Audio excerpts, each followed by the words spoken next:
వినాయకుడు అని అంటే గనక గరిక తప్పనిసరిగా చెబుతూ ఉంటారు. గరిక మాల వేయడం కానీ, గరికతో అష్టోత్తరం చదవడం కానీ. అయితే ఈ వినాయక చవితికి గరికతో పూజ చేయాలి అని అనుకుంటే ఖచ్చితంగా పత్రి కాకుండా ఇది కూడా సపరేట్గా పూజ చేసుకోవచ్చా? ఆ ప్రాముఖ్యత ఏంటి? గరికతో పూజ ఎప్పటికీ కూడా వినాయకుడికి విశేషం. ఆయనకి ఇష్టము చాలా.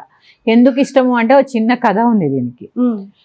అనలాసురుడు అనే రాక్షసుడు తన నుంచి అగ్నిని పుట్టించి మొత్తము దేవలోకాన్ని అన్ని లోకాలని అతలాకుతలం చేస్తున్నాడు. అప్పుడు వినాయకుడు ఏం చేశాడంటే తన శరీరాన్ని బాగా పెంచి అనలాసురుడిని మింగేస్తాడు, తన లోపలికి మింగేస్తాడు. మింగేసినప్పుడు ఆయన శరీరం విపరీతమైన ఉష్ణం, ఆయన అగ్నిని ప్రజ్వలింపజేశాడు కదా, విపరీతమైన వేడికి లోనవుతుంది. ఈ లోనైనప్పుడు తట్టుకోలేకపోతాడు గణపతి, విలవిల్లాడిపోతాడు ఆ వేడికి.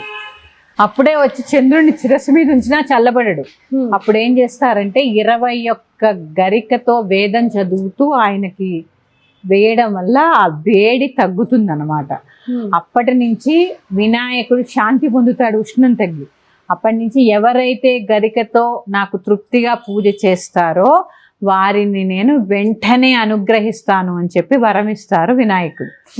అందుకని వినాయకుడికి గరిక శ్రేష్టము. ఒక్క వినాయక చవితి రోజే కాదు, ఎప్పుడూ వినాయకుడికి గరికతో 21 గరిక సమర్పించడం వల్ల ఎటువంటి విఘ్నాలైనా కూడా తొలగుతాయి.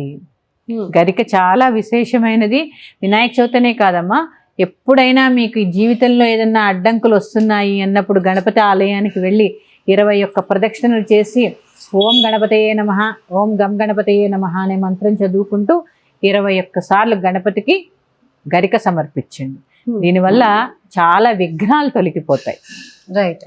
సో గరిక ఇప్పుడు వినాయక చవితి సందర్భంగానే కాకుండా ప్రతినిత్యం కూడా లైఫ్ లో ఏ ఆటంకాలు ఉన్నా, చాలా మంది ఎన్నో పనులు ప్రారంభిస్తూ ఉంటారు, అడ్డంకులు వస్తూ ఉంటాయి అని అనుకుంటారు. అలాంటి సందర్భంలో అలాగే ఉద్యోగ సమస్యలు ఉన్న వాళ్ళకు కూడా ముఖ్యంగా వినాయకుడి వల్ల చాలా మంచి ఉపయోగం ఉంటుంది, పూజ చేయాలి అని అంటూ ఉంటారు కదా. కేతుకు సంబంధించిన ఇబ్బందులు ఏమన్నా ఉంటే ఆరోగ్యపరంగా ఇలా అని అనేసి, సో అలాంటి సందర్భాలలో రెగ్యులర్ గా కూడా గరికతో పూజ చేయడం లాభం. అవునమ్మా. రైట్. Thank you. శ్రీనాథ్.